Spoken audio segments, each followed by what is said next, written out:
you. Right there, that's the one. 6 of those, 180 US dollars. And hopefully, we'll get this thing back up and running. Well, the repair of my Suzuki has been going slower than anticipated. If you haven't seen my other videos, I had to take the head off in order to replace a burnt exhaust valve on my 660cc engine. Anyways, it's been going slow, mainly because I'm a lousy mechanic, but also because in December my wife gave birth to twin girls, and evidently you can only escape to the garage so often when you're leaving your wife alone with 2 babies.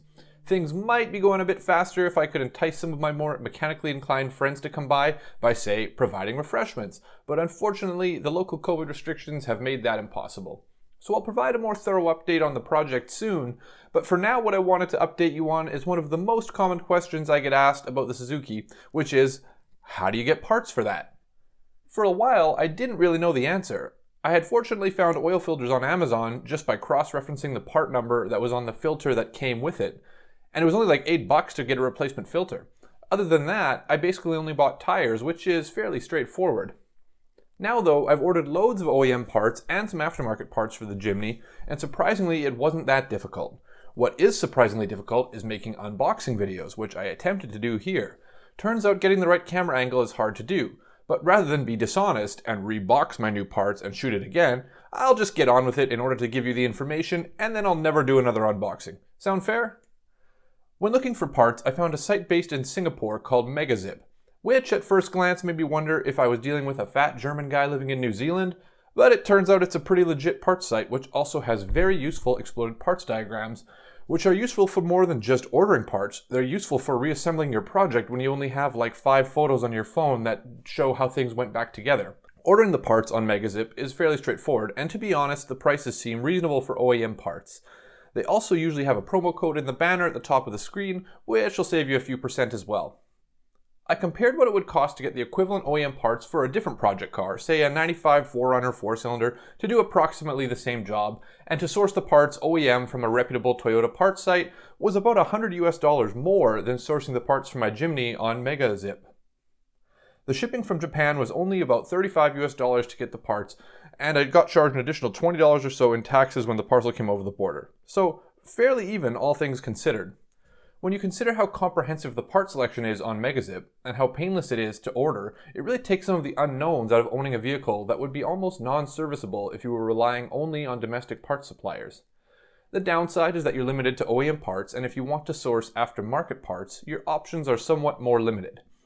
As an experiment, I sourced a water pump from Yahoo Auctions Japan and used Buyee.jp as the middleman to have it shipped to me in Canada.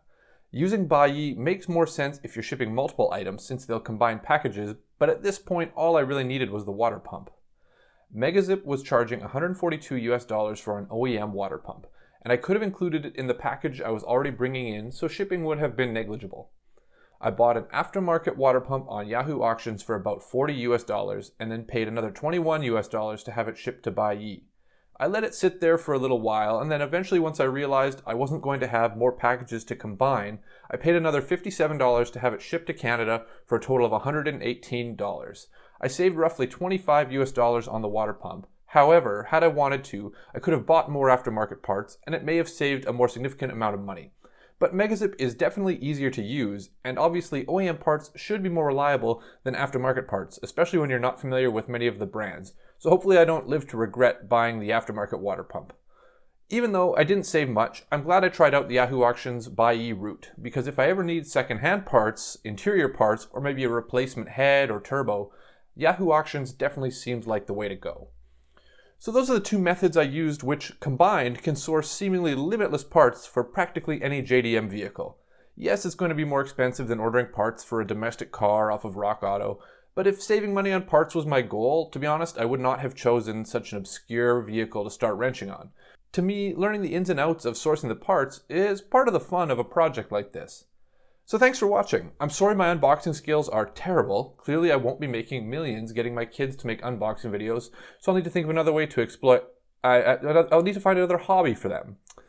Definitely let me know in the comments if you have any questions, and subscribe if you want to keep tabs on the Jimny project. Thanks a lot, and take care.